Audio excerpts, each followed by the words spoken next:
வணக்கம் நேயர்களே, தஞ்சாவூர் சமையல் சந்தோஷினி. வாங்க பச்சை பயிறு தோசை சுடலாம். வாங்க. பச்சை வெயிட் லாஸ்க்கு ரொம்ப நல்லதுங்க. பச்சை பயிறு நான் இதெல்லாம் ஒரு கப்பு எடுத்து ஊற வச்சுருக்கேங்க. நைட்டே ஊற போட்டாங்க. ஒரு 8 மணி நேரம் ஊறணும். இதுக்கு கொத்தமல்லி, கருவேப்பிலை, சீரகம், பச்சை மிளகாய் நீங்கள் போட்டுக்கலாம். நான் பட்டை மிளகாய் போட்டிருக்கேங்க. உப்பு, சிகப்பரிசி அரைச்ச மாவுங்க.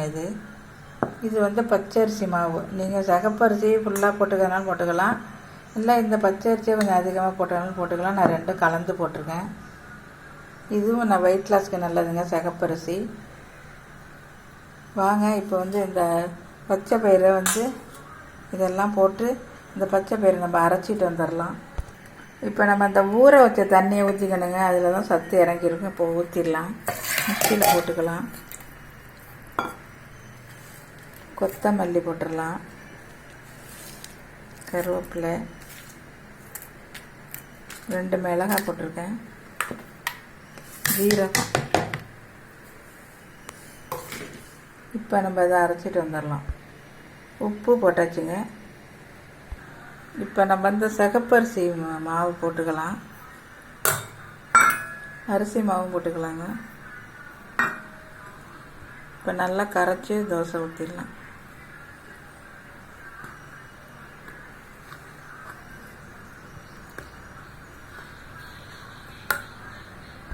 இப்போ நம்ம இந்த அளவு நல்லா கரைச்சாச்சுங்க.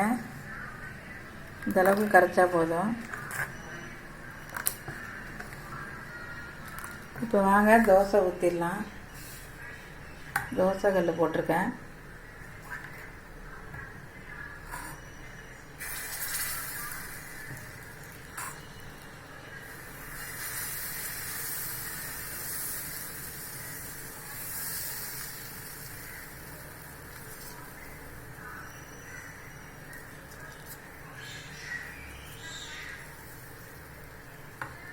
இப்போ எண்ணெய் ஊற்றிடலாங்க. நல்லெண்ணெய் தான் ஊற்றுறேன். வேகட்டும். இப்போ நம்ம திருப்பி போட்டுடலாங்க.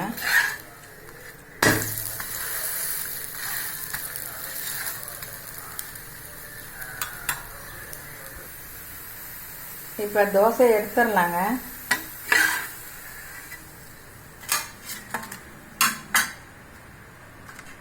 பச்சை பயிறு தோசை ரெடி ஆயிடுச்சு பாருங்க. சூப்பராக இருக்கும். வெயிட் லாஸ்க்கு ரொம்ப நல்லது. நீங்களும் இதேமாரி சாப்பிட்டு பாருங்கள். இந்த வீடியோ பிடிச்சிருந்தா லைக் பண்ணுங்கள், ஷேர் பண்ணுங்கள், சப்ஸ்கிரைப் பண்ணுங்கள். வாழ்க வளமுடன்.